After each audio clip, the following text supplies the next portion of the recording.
Nous observons le monde pour le comprendre et pour pouvoir y évoluer. L'intelligence nous a permis de forger les outils pour comprendre l'infiniment petit et l'infiniment grand. Depuis plus d'un siècle, psychologues, biologistes, généticiens et neuroscientifiques la dissèquent, l'analysent, la mesurent. Nous avons inventé les ordinateurs, marché sur la Lune. Mais contrairement à ce que nous pourrions croire, notre intelligence individuelle n'augmenterait pas. Aujourd'hui, la science explore les différentes facettes de notre intelligence. Mais les scientifiques savent-ils vraiment ce qu'est l'intelligence ?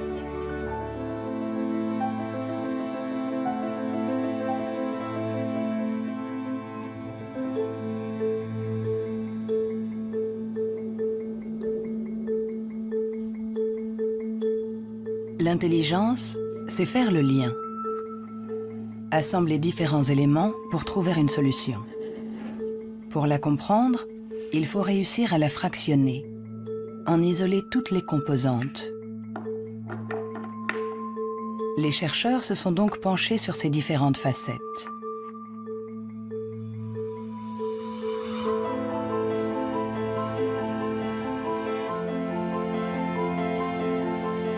Pour mesurer l'intelligence, une des premières idées a été de mesurer la vitesse à laquelle le cerveau réagit.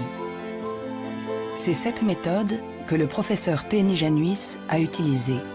Il a comparé notre temps de réaction avec celui de nos ancêtres.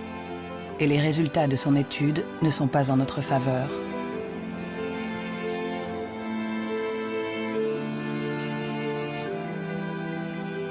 Pour mesurer le temps de réaction, on présente à un sujet une lumière sur un écran et il doit dire, en appuyant le plus vite possible sur un bouton, si elle apparaît à droite ou à gauche. Ce n'est donc pas un réflexe, mais une information simple que notre cerveau doit traiter. Ces études sur le temps de réaction sont très anciennes. Plusieurs d'entre elles ont été faites entre 1860 et 1880 en Grande-Bretagne par Francis Galton, le cousin de Charles Darwin. Il a testé plusieurs milliers de personnes qui étaient représentatives de la population de l'époque. Les gens avaient alors un temps de réaction très rapide.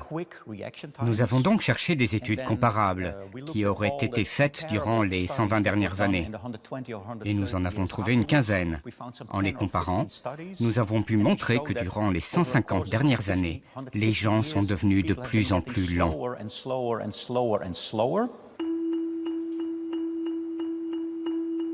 Pour le professeur Teni Januis, intelligence égale vitesse.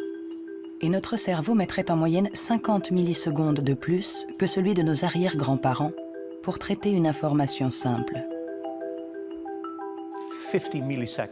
50 millisecondes de plus, ça a l'air ridiculement bref.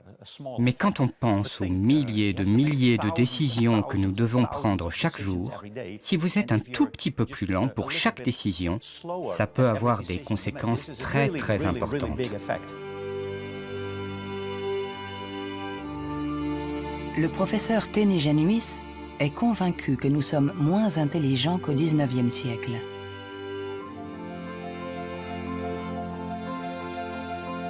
Il en voit la preuve dans l'incroyable inventivité de cette période, marquée par une explosion des innovations, de la créativité, des idées.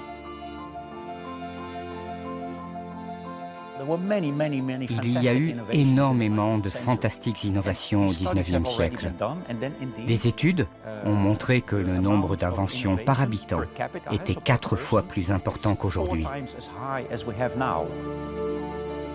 Le professeur Teni Januis pense que notre intelligence est en panne. Elle décline depuis au moins 150 ans. Mais au XIXe siècle, Sir Francis Galton pensait déjà que les Anglais étaient bien moins intelligents que les Grecs de l'Antiquité, qui ne manquaient pas d'esprit brillant. Alors, Qu'en est-il des prédécesseurs des Grecs, les hommes préhistoriques? Eh bien, il est extrêmement difficile de mesurer leur intelligence. Pourtant, à l'Institut Max Planck de Leipzig, on essaye de répondre à cette question en reconstituant le cerveau de nos ancêtres de la préhistoire.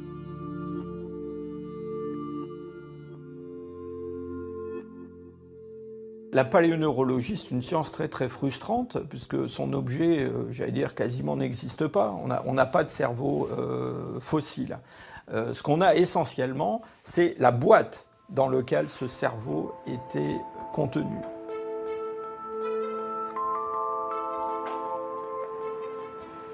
En comparant notre cerveau avec celui des hommes préhistoriques, les scientifiques se sont aperçus qu'il y avait des différences.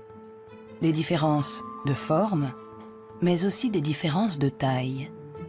Certains hommes préhistoriques avaient un cerveau plus grand que le nôtre. Quand on sait que tout ce que nous sommes, tout ce que nous pensons, nos souvenirs, notre personnalité, nos émotions, notre langage, tout dépend essentiellement de cet organe, alors est-ce que l'intelligence est directement liée à la taille? Il serait naïf de penser que il n'y a pas de lien entre la taille du cerveau et la complexité des comportements, entre guillemets, l'intelligence. On le voit dans le monde animal, hein, les animaux qui sont les plus intelligents, en particulier les cétacés, certaines formes de dauphins par exemple, sont des formes qui, dans le monde animal, ont de très grands cerveaux, un grand nombre de neurones. On retrouve chez eux quelque chose qui rappelle ce qu'on trouve chez les primates, les grands primates, et chez l'homme. L'évolution a fait croître la taille de notre cerveau pendant 2 millions d'années, pour atteindre son maximum il y a 15 000 ans environ.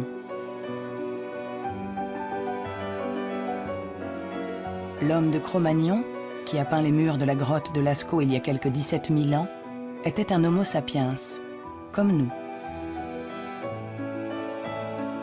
Mais de tous les Homo sapiens, il est celui doté de la plus grosse cervelle. En effet, la taille de notre cerveau aurait diminué par rapport à celui de notre ancêtre. Et pour certains chercheurs, nous serions moins intelligents que lui. Mais cette théorie est loin de faire l'unanimité. Moi, je ne crois pas qu'il y a une intelligence qu'on peut mesurer avec 1 centimètre et dire, voilà, il est aussi intelligent, ou il est plus intelligent, ou il est moins intelligent. Un homme de Cro-Magnon, il était intelligent pour être intelligent dans le monde où il vivait, et pas pour être intelligent dans une banque. Si on allait chercher avec la machine à voyager à travers le temps un homme d'il y a 25 000 ans, un Cro-Magnon, qu'on l'amenait aujourd'hui, il s'adapterait au monde dans lequel il aurait à vivre. Historically, you guys have struggled to adapt. Yeah, right. Walking upright, discovering fire, inventing the wheel, laying the foundation for all mankind. You're right. Good point. Sorry we couldn't get that to you sooner. Connie, your reaction? We live in a society where the individual ego and the group dynamic are in constant struggle. Response? Yeah, I have a response. What? Plus intelligent? Moins intelligent? Dès qu'on essaye de mesurer l'intelligence, tout se complique. Et pourtant, nous l'évaluons sans cesse. Dans les universités du monde entier, on enseigne ce qu'est l'intelligence. Et chacun d'entre nous, sans être un spécialiste, la mesure tous les jours. Vous mesurez l'intelligence. Si vous êtes célibataire, que vous allez dans un bar et que vous rencontrez quelqu'un, la chose la plus importante après le physique, c'est l'intelligence. Vous évaluez l'intelligence des gens quand vous parlez avec eux. Sont-ils rapides quand vous leur parlez de quelque chose qu'ils ne connaissent pas? Est-ce qu'ils comprennent? Mesurer l'intelligence en analysant les réponses, en évaluant la pertinence des actions, en comparant les individus. Une méthode qui a donné naissance au seul outil dont nous disposons pour évaluer l'intelligence, le quotient intellectuel, ou QI, inventé par Alfred Binet au début du XXe siècle. Alfred Binet était assez critique vis-à-vis des aliénistes, les psychiatres de l'époque. qui faisait des diagnostics pour juger du retard intellectuel avec des grandes catégories. Il y avait les idiots, ceux qui étaient le degré d'arriération le plus profond, les imbéciles ensuite, et puis les débiles. Et Binet trouvait que leurs critères étaient tout à fait contestables, très vagues, différents d'un psychiatre à l'autre. Il estimait qu'il fallait avoir des critères objectifs, qu'il fallait mettre au point une sorte d'instrument d'évaluation qui s'appuie sur des critères scientifiques. En 1905, le ministère de l'Éducation nationale demande à Alfred Binet de trouver un moyen de détecter les enfants en difficulté scolaire. Il n'avait pas de théorie sur l'intelligence, mais en observant ses filles, il a imaginé qu'on pouvait l'évaluer à partir du raisonnement, de la compréhension, de la mémoire. Ce qu'il a cherché à faire, finalement, c'est à trouver pour chaque âge les problèmes qui sont caractéristiques de cet âge. Par exemple, en leur présentant une image, en leur demandant qu'est-ce que ça représente. Alors, il avait remarqué que les enfants de 3 ans énumèrent ce qu'il y a dans l'image. Il y a un monsieur, une dame, un banc, un arbre. Que vers 7-8 ans, ils la décrivent, l'image. C'est un monsieur et une dame qui sont assis sur un banc. Et puis, vers 12 ans, ils l'interprètent. Ce sont des malheureux, ou le monsieur est malade, des choses de ce genre. C'est ainsi que Binet met au point avec Théodore Simon le premier test d'intelligence. Le QI classique, ou en âge mental, est né. C'est le rapport entre l'âge mental, donné par le résultat du test, et l'âge réel de la personne. On multiplie ce chiffre par 100 pour obtenir le QI. Si un enfant de 10 ans réussit les épreuves des enfants de 12 ans, alors il sera en avance et il aura un QI de 120. L'idée, ça a été de rapporter la performance d'un individu à la performance de ceux qui lui sont comparables, c'est-à-dire qui sont exactement dans la même catégorie d'âge, de la même culture, etc. Et on va avoir évidemment toute la distribution, toute la répartition des scores dans le test à un âge donné. Le QI, c'est juste la position d'un individu par rapport aux performances des gens qui sont comme lui, c'est-à-dire qui ont le même âge que lui. Nous accordons au QI un pouvoir exagéré, parce qu'il prétend évaluer cette qualité si particulière qu'est l'intelligence. Difficile dès lors de résister à la tentation de s'évaluer, de se comparer. Ce qui est un peu catastrophique, c'est ce qu'on voit actuellement sur des sites internet où on vous permet de calculer votre QI. Et alors je pense que des gens, ils font ça, ils se retrouvent avec un chiffre, et ils vont l'interpréter, si par exemple ce chiffre n'est pas bon, en se disant qu'ils ne sont pas intelligents. C'est absolument ridicule et catastrophique. Le 2. Il est ridicule de croire qu'un chiffre peut résumer quelqu'un. Le 4. Le 3. Les vrais tests de QI se font chez des psychologues agréés. Le 2. Car il faut savoir les interpréter en les mettant en rapport avec le passé d'un individu, son présent, Le 2 ou le 3. sa personnalité. Le QI permet d'évaluer l'intelligence, de comparer les individus. Mais nous permet-il de savoir si notre intelligence a évolué depuis que Binet l'a inventé il y a plus d'un siècle?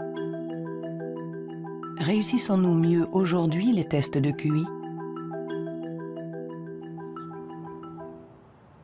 C'est en Nouvelle-Zélande qu'on a apporté pour la première fois une réponse à cette question. C'est ici que James Flynn a fait une découverte surprenante que les scientifiques du monde entier ont baptisé l'effet Flynn. L'effet Flynn, c'est la découverte que pour toutes les nations qui sont entrées dans l'ère industrielle, il y a eu des gains importants dans les tests de QI. J'ai regardé tous les types de tests de QI dans 40 pays, comme en France, en Hollande, en Norvège, partout où il y avait des appelés au service militaire. On leur donnait exactement le même test chaque année, et les gains sont évidents.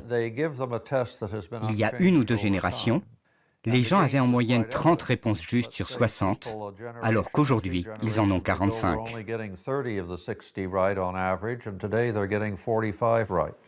Après avoir passé au crible des dizaines et des dizaines d'études, James Flynn a montré que depuis plus de 60 ans, nous réussissons mieux les tests de QI. Est-ce que cela signifie que nous serions devenus plus intelligents que nos grands-parents? Un changement de QI ne signifie pas forcément un changement d'intelligence. Un exemple simple pour le comprendre, vous faites passer le test d'intelligence une première fois aujourd'hui. Vous le redonnez au même sujet demain. Il y a un effet d'apprentissage, il va réussir un peu mieux, il va avoir des scores un peu meilleurs. Ça ne veut pas dire qu'il est devenu plus intelligent, ça veut juste dire qu'il est un peu plus familier avec la façon de passer le test. L'augmentation du QI est due en grande partie à l'environnement, une meilleure nourriture, une meilleure éducation. Notre QI augmenterait de 2 à 3 points par année d'école supplémentaire et la durée de scolarisation est passée en moyenne de 6 ans au début du XXe siècle à 11 ans aujourd'hui dans les pays industrialisés. Tous ces effets se sont additionnés et ont fait augmenter les scores de QI. Quand vous passez un test aujourd'hui, vous y êtes préparé dans la mesure où toute une série de facteurs vous ont donné la capacité d'utiliser votre logique de manière abstraite. C'est pour ça que vous pouvez regarder une suite de nombres et deviner le suivant.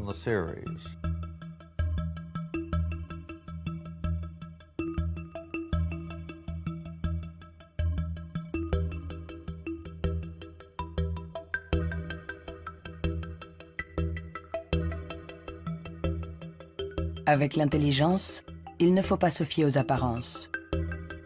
De meilleurs scores au test de QI ne nous disent pas que nous serions plus intelligents.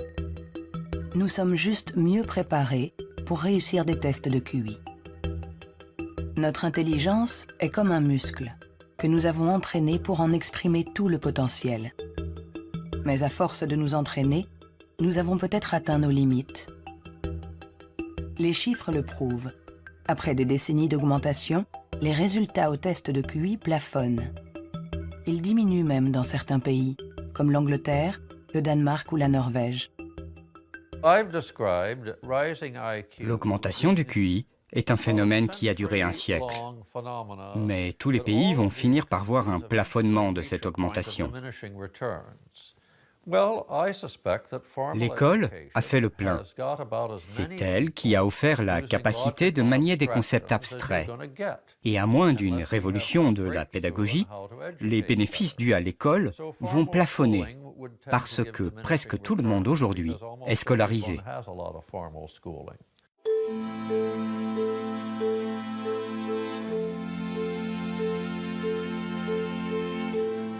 Un QI qui stagne. Des cerveaux plus lents, plus petits. Où en est notre intelligence? Les premiers outils permettant d'évaluer l'intelligence ont été inventés il y a plus d'1 siècle.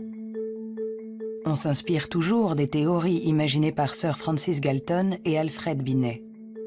Mais aujourd'hui, nous pouvons aller plus loin. Plutôt que de mesurer ce que l'intelligence produit, intéressons-nous à l'organe qui produit l'intelligence.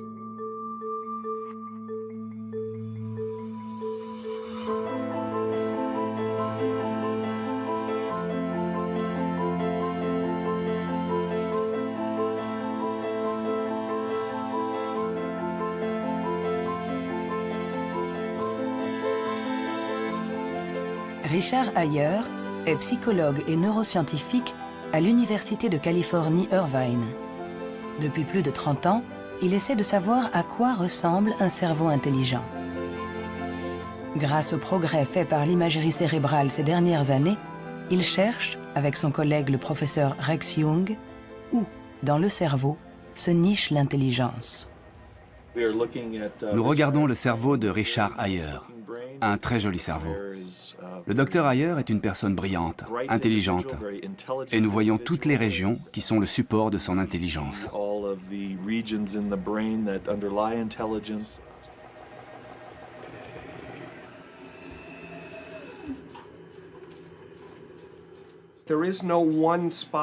Il n'y a pas un endroit dans le cerveau qui soit le centre de l'intelligence.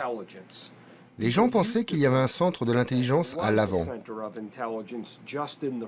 Mais les recherches ont montré que lorsqu'on fait des tests d'intelligence à l'intérieur d'un scanner, on peut voir que la communication entre l'avant et l'arrière est très importante pendant que l'on résout les problèmes. Le professeur Ayer a été l'un des pionniers dans l'utilisation des techniques de neuroimagerie moderne. Sa première étude date de 1988. On n'avait alors jamais utilisé ces outils dans les recherches sur l'intelligence. On a trouvé des zones du cerveau qui s'activaient quand les gens passaient des tests d'intelligence. Mais le choc, la surprise, c'était que plus ces zones étaient actives, moins les résultats du test étaient bons. C'était à l'opposé de ce qu'on attendait. À chaque fois qu'en science, on a un résultat à l'opposé, c'est vraiment intéressant.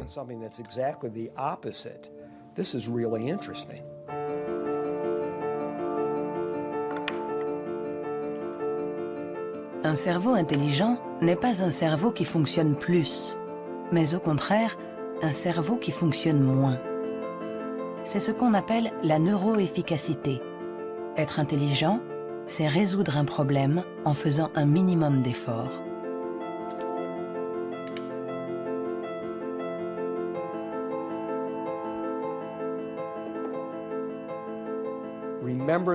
Souvenez-vous de la première fois que vous avez conduit une voiture. Le premier jour, dans un grand parking vide, avec quelqu'un assis à côté, et vous tournez le volant et vous pensez « Maintenant, il faut que je freine ». Mais aujourd'hui, vous conduisez au milieu de la circulation dans une ville que vous ne connaissez pas, et malgré ça, vous pouvez discuter avec quelqu'un. Votre cerveau est bien plus efficace pendant que vous conduisez. Donc, les hauts niveaux d'intelligence ne sont pas forcément liés à un cerveau qui travaille plus, mais à une transmission plus efficace de l'information entre les zones importantes du cerveau. Lorsqu'on pense à un processus aussi complexe que l'intelligence, il faut imaginer que le cerveau est comme un orchestre avec différentes sections. Mais le vrai mystère, c'est comment ces sections interagissent. Parce que pour autant que nous le sachions, il n'y a pas de chef d'orchestre. Si le cerveau est un orchestre, alors l'intelligence est la musique.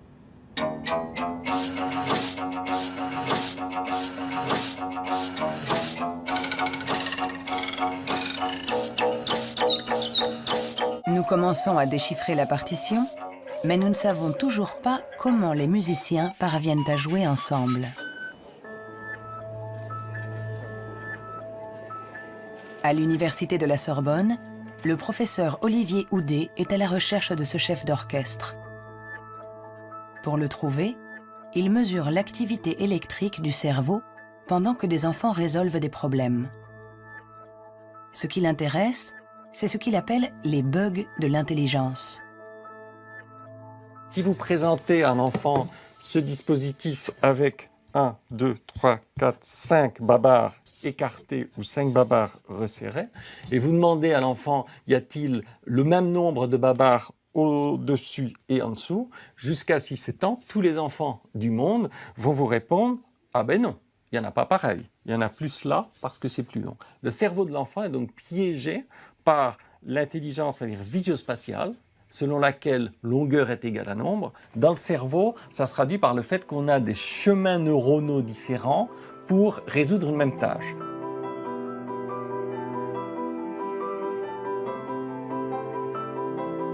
Compter ou mesurer. Il y a toujours plusieurs solutions à un problème. Et notre cerveau est sans cesse en train de lutter pour inhiber les mauvaises stratégies.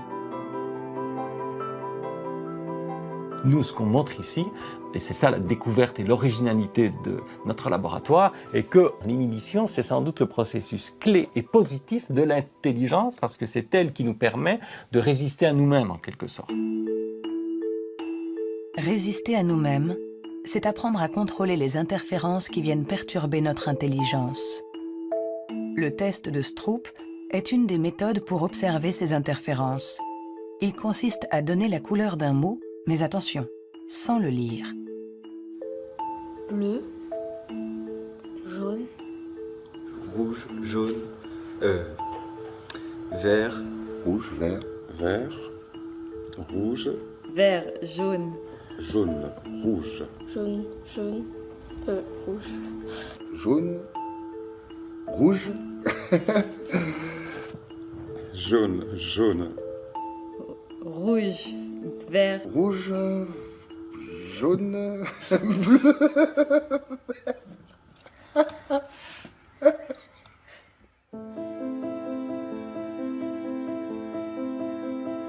Pour résoudre un problème, nous sollicitons différentes régions du cerveau reliées entre elles, mais qui sont parfois en compétition. Mais comment ces différentes zones communiquent-elles? C'est ce à quoi s'intéresse le professeur Douglas Fields à l'Institut national de la santé de Washington.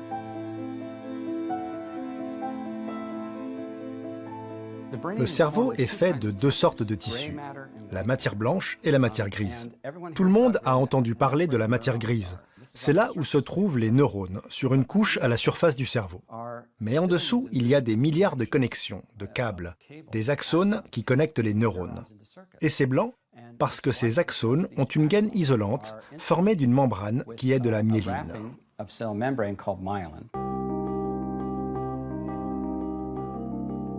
La myéline entoure les axones, permettant aux informations de circuler de manière rapide et efficace dans le cerveau.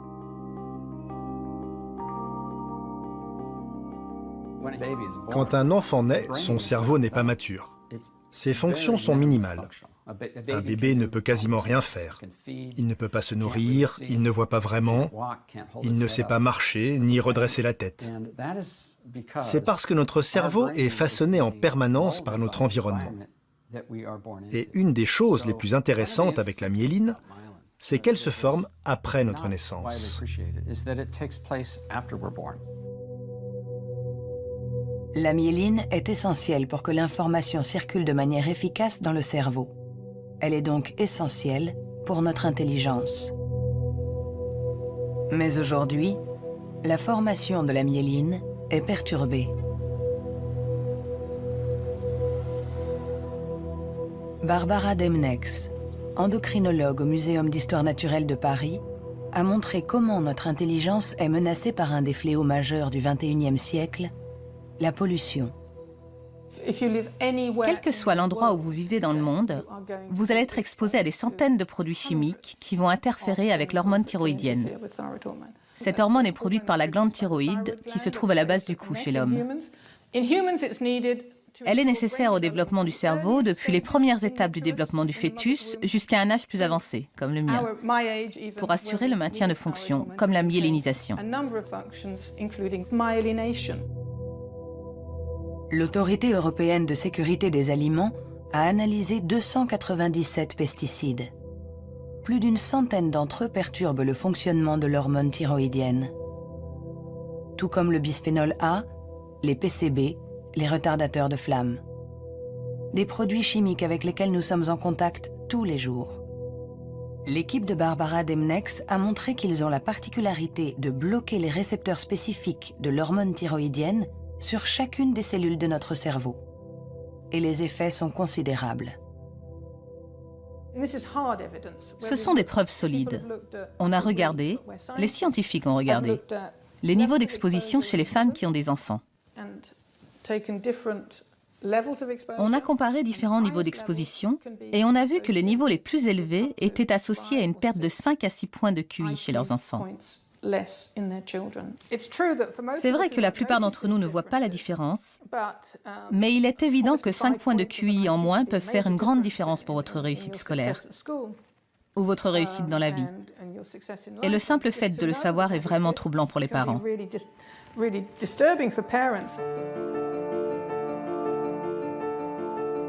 Notre intelligence nous a permis de créer un monde complexe au prix de la dégradation de notre environnement. Et nous pourrions en payer le prix si cette dégradation perturbe la formation de notre cerveau, en agissant sur la myéline par exemple. Mais si ce phénomène se confirme, comment le gérer? Pendant plus d'1 siècle, on a pensé que tous nos processus mentaux n'étaient dus qu'à l'activité électrique des neurones. Mais aujourd'hui, les neurobiologistes ont commencé à explorer un nouveau continent. Il n'y a que 15% des cellules du cerveau qui sont des neurones. Le reste, qui représente 85%, ne communique pas grâce à l'électricité. On l'appelle la glie. De nouvelles méthodes nous ont permis de voir avec surprise que les cellules gliales communiquent entre elles et avec les neurones. On est à la pointe des recherches sur le cerveau, car il y a là un changement fondamental dans la manière dont on pense que le cerveau fonctionne au niveau cellulaire. Les cellules gliales, des cellules bien plus nombreuses que les neurones et qui forment leur environnement. Certaines fabriquent la myéline. D'autres nourrissent les neurones et les protègent. On les appelle les astrocytes. Et une découverte inattendue a montré que les astrocytes jouaient un rôle dans l'intelligence. Tout a commencé avec un génie. En avril 1955, au Princeton Hospital du New Jersey, Thomas Harvey, médecin pathologiste, est en charge de l'autopsie de Albert Einstein. Et ce 18 avril, à 8 heures du matin, il décide de voler le cerveau de celui que nous considérons comme l'incarnation du génie. Il espérait, en examinant le précieux organe, percer les secrets de l'intelligence. Après l'avoir conservé caché chez lui pendant 27 ans, il autorisa d'autres scientifiques à l'examiner. Et ils découvrirent quelque chose dans le cerveau d'Einstein qui était peut-être le secret de son intelligence. Le cerveau d'Albert Einstein a été examiné pour voir ce qui le rendait plus intelligent. Et il n'y avait pas de différence sur le nombre de neurones, sur la taille des neurones, il n'y avait rien. Mais son cerveau avait plus d'astrocytes. Et beaucoup de gens se sont intéressés au rôle joué par les astrocytes dans l'intelligence. Les astrocytes. Des cellules gliales identifiées il y a plus d'1 siècle. Mais ces dernières années, les scientifiques se sont aperçus que leur rôle était plus complexe que ce qu'ils imaginaient.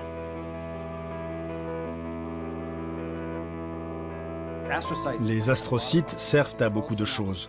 Ils contrôlent les synapses, ils contrôlent le flux sanguin dans le cerveau, ils nourrissent les neurones, ils réagissent aux blessures. Toutes ces choses étaient considérées comme des tâches ménagères faites par les astrocytes dans le cerveau. Et plein de gens ne les prenaient pas au sérieux. Jusqu'à ce qu'on réalise que ces tâches ménagères font que l'astrocyte contrôle le neurone. Un astrocyte humain contrôle des centaines de neurones, bien plus que ce que peut faire un astrocyte de souris par exemple. En se basant sur cette observation, une équipe de l'Université de Rochester a mis au point une expérience fascinante. Pour mieux comprendre l'intelligence humaine, ils ont décidé de lui faire franchir la barrière des espèces. Ils ont greffé des astrocytes humains dans le cerveau de souris.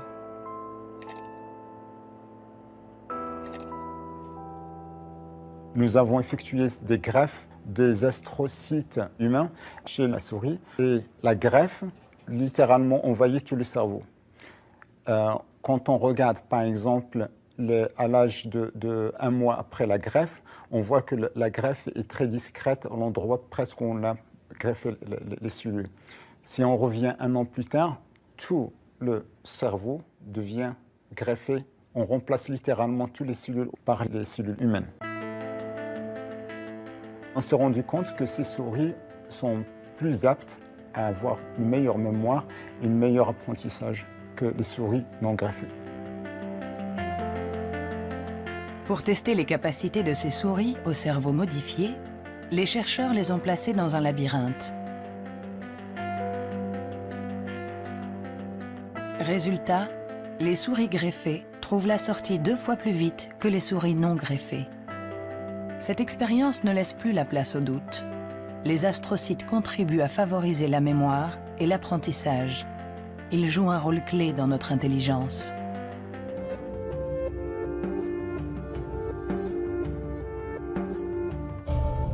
L'intelligence se reflète dans le fonctionnement du cerveau. Mais comment expliquer les différences d'intelligence de nos collègues, de nos amis, de nos parents? Ont-ils plus de matière blanche, moins d'astrocytes, des neurones plus rapides? Ce qui est à l'origine de nos capacités se trouve en partie dans nos gènes. Robert Plomine est généticien comportementaliste. Dans le cadre de ses recherches, il a regardé grandir des milliers d'enfants. Grâce à eux, il espère pouvoir trouver les gènes qui influent sur l'intelligence. Les gens demandent souvent dans quelle mesure l'intelligence est déterminée par les gènes. Mais tout d'abord, il faut insister sur le fait que le mot « déterminé » n'est sans doute pas le bon. On devrait dire « influencé ». C'est comme pour la taille, elle est liée aux gènes, mais pas déterminée par eux. Si vous êtes grand, il est probable que vos enfants seront plus grands que la moyenne. Mais s'ils sont mal nourris ou s'ils sont malades, ils seront peut-être plus petits. Ce n'est pas déterminé, c'est influencé. Pour l'expliquer différemment, les gènes nous donnent un potentiel et l'environnement permet de l'exprimer.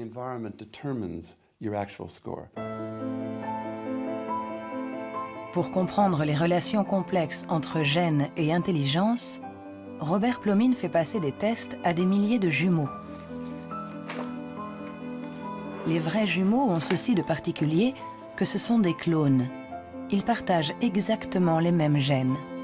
Ils sont identiques en tout point. Mêmes cheveux, mêmes yeux. Mais ont-ils les mêmes résultats au test d'intelligence? La réponse est oui. Leurs résultats sont plus proches que ceux d'un frère et d'une sœur. C'est la preuve que même s'ils ne sont pas les seuls déterminants de l'intelligence, les gènes jouent un rôle crucial.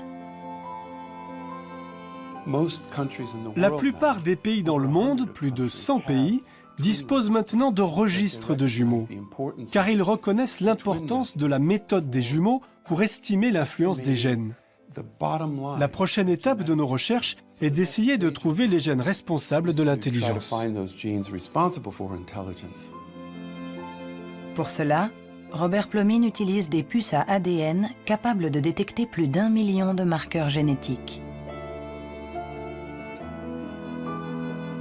En comparant l'ADN de tous ceux qui ont eu de bons résultats au test, il cherche à voir si certains gènes apparaissent plus fréquemment.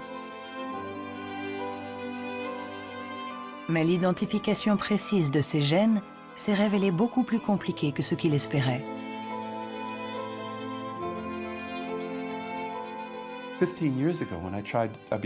Il y a 15 ans, quand j'ai commencé à essayer de trouver les gènes de l'intelligence, personne n'imaginait que ce serait aussi difficile.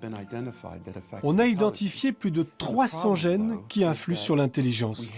Et le problème, c'est qu'on en a identifié seulement 1%.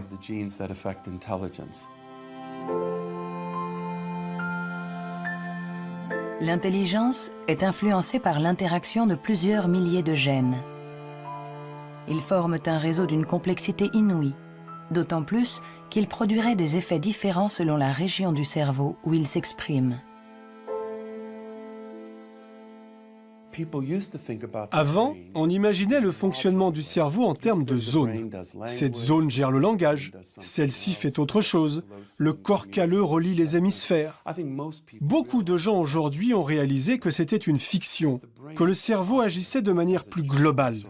Et si on regarde ça du point de vue génétique, cela rend les choses plus claires, parce que la plupart des gènes qui agissent sur le cerveau affectent beaucoup de régions différentes. Nous avançons pas à pas dans la compréhension de notre intelligence. Les scientifiques affinent les outils pour la mesurer. Mais la question qui se pose est l'usage que nous en ferons.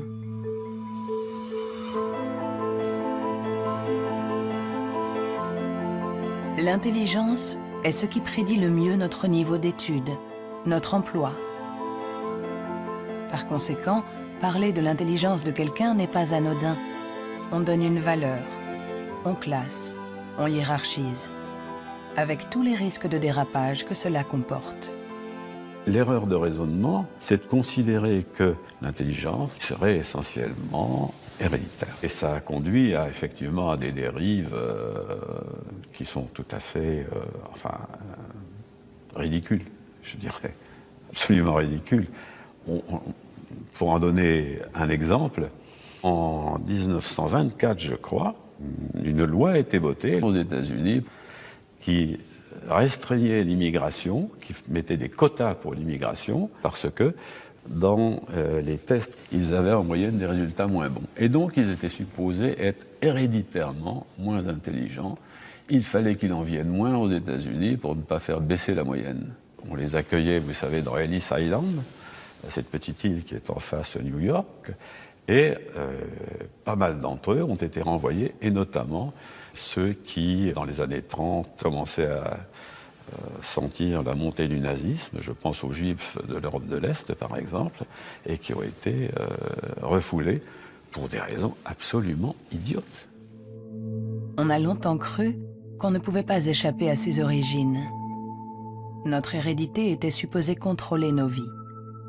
La science, depuis, nous a heureusement éloignés de cette vision déterministe. Mais l'intelligence est un sujet à part, un sujet si sensible que les faux pas et les excès ont marqué son histoire. William Shockley, physicien visionnaire, prix Nobel pour sa découverte du transistor, se montra moins brillant lorsqu'il décida de se pencher sur l'étude de l'intelligence. Dr. Shockley, if you could answer it yes or no, I would appreciate it. Do you believe that black people are inferior in intelligence because of their heredity? What I say is this. My research leads me, and it's a tragic conclusion, really, my research leads me inescapably to the opinion that the major cause of the American Negro's intellectual and social deficits is hereditary and racially genetic in origin, and thus not remediable to a major degree by practical improvements in environment. Then what do you see as the solution to the problem? I would propose that you would offer a bonus to everyone to be sterilized. The offer is based upon the best estimates, best scientific estimates that one can have of any genetically carried disabilities. 1974, c'était tout juste hier, une époque pas si lointaine où certains se servaient du QI pour justifier des théories racistes, pour exclure ceux qui étaient différents. Joseph Chovanec est atteint du syndrome d'Asperger, une forme d'autisme qui peut cohabiter avec un QI élevé. Diplômé de Sciences Po, docteur en philosophie, écrivain. À 6 ans, il ne disait pas un mot. Aujourd'hui, il parle 7 langues, dont l'hébreu, l'arabe, le perse et l'azerbaïdjanais. Je fais partie de ces enfants qui étaient promis à la poubelle. Pendant très longtemps, on nous a dit que les personnes autistes étaient déficientes intellectuelles. On a posé presque comme synonyme déficience intellectuelle et autisme. Alors qu'aujourd'hui, on sait bien que ce n'est pas le cas. Chaque société humaine a besoin d'un certain nombre de hiérarchies, a besoin que les gens se démarquent un peu des autres. Et on a tendance à résumer un peu tout par un critère unique. Aux États-Unis, ce qui fait, les qualités humaines et les hiérarchies, c'est le QI. En France, c'est tel ou tel concours administratif. Sous la Chine impériale, c'était les fameux concours de mandarinat. Mais tout ça, ça repose sur une idée centrale qui est fausse, à savoir qu'il y aurait une échelle unique de l'humanité. Et forcément, celui qui prône ce genre de théorie se place lui-même tout au sommet. C'est toujours comme ça. L'intelligence comme échelle unique de l'humanité. Mais peut-on résumer l'humain à une seule dimension? Peut-on réduire l'homme à sa seule intelligence? alors que l'intelligence elle-même a de multiples facettes.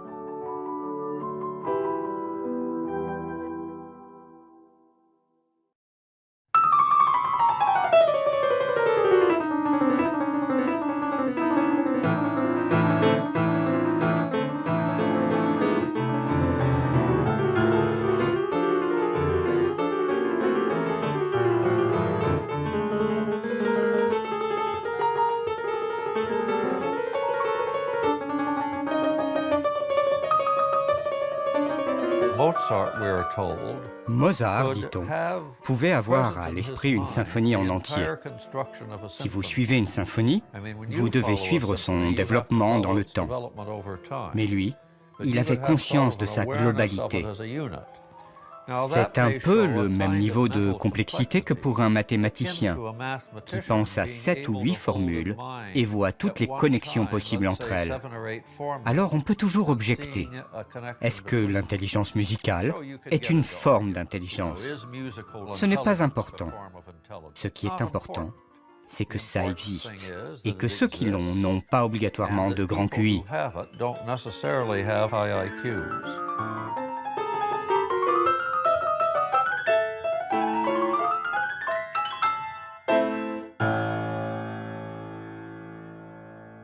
Il y a eu toujours une résistance à considérer qu'il y avait des formes d'intelligence différentes et une espèce de propension à vouloir déterminer un QI général, ce qui voudrait dire qu'on a une intelligence unidimensionnelle, voilà, et vous êtes plus ou moins haut sur cette dimension.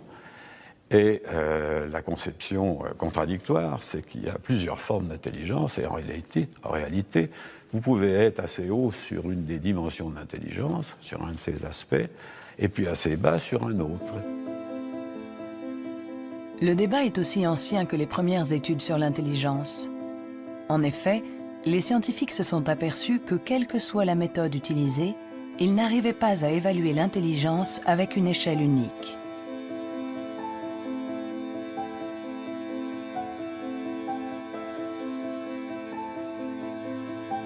À l'Université du Nouveau-Mexique, le professeur Rex Jung est convaincu que pour résoudre n'importe quel problème, nous utilisons différentes manières de raisonner, que ce que nous appelons intelligence n'est que l'une d'entre elles.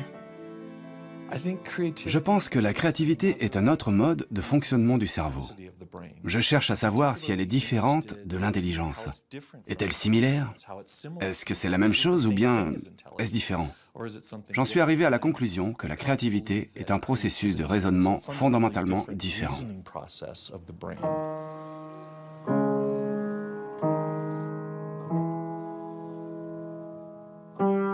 Déchiffrer une partition, c'est être intelligent en utilisant nos connaissances.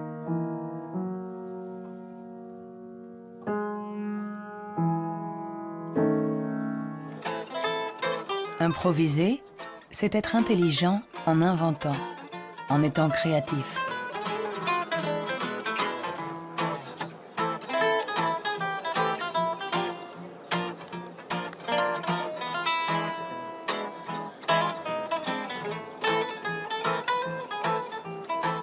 Un musicien peut être à la fois intelligent et créatif. Un sujet d'étude idéal.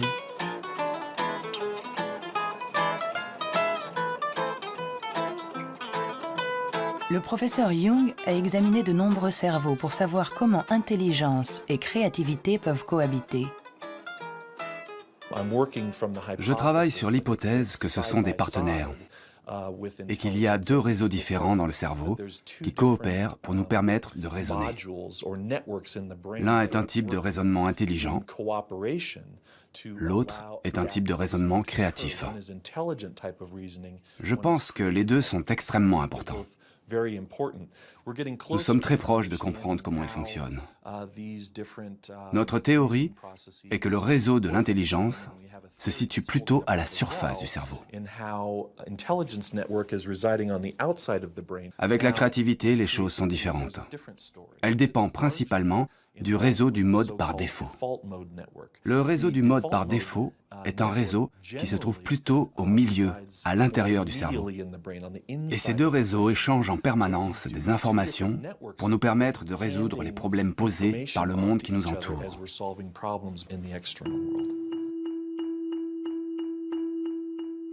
Nous avons tous expérimenté cette sensation d'une idée surgissant de nulle part avec la force de l'évidence. Ce que nous révèlent les neurosciences, c'est que ce mode de raisonnement, ce mode inventif, créatif, est un mode de raisonnement à part entière. Peut-on être intelligent sans être créatif? Ou créatif sans être intelligent? La question a-t-elle même un sens? Pour évoluer intelligemment dans le monde, n'avons-nous pas besoin de toutes les ressources de notre esprit? On ne peut pas être créatif en physique, par exemple, si on n'a qu'une éducation physique. Pour être créatif en physique, il faut une autre éducation et ensuite se retrouver dans un univers étranger et réutiliser des trucs et astuces, des mécanismes mentaux qu'on a appris ailleurs. Hein. Et le drame de la recherche stérile, c'est la recherche qui ne connaît que sa petite chapelle, où il n'y a ni import ni export de données. Hein. Par contre, tous ceux qui ont été créatifs, ce sont des gens qui ont importé des idées d'un univers autre.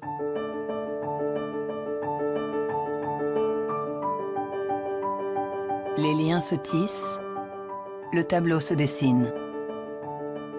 Les scientifiques assemblent petit à petit les différentes composantes de notre intelligence. Mais le monde évolue, et l'intelligence aussi. Notre cerveau est en permanente évolution. Il permet à notre intelligence de s'adapter aux problèmes que nous devons résoudre, aussi multiples et variés que nous pouvons l'être. Quand j'étais enfant, je savais que je ne fonctionnais pas comme les autres. Hein. J'avais cette conscience-là.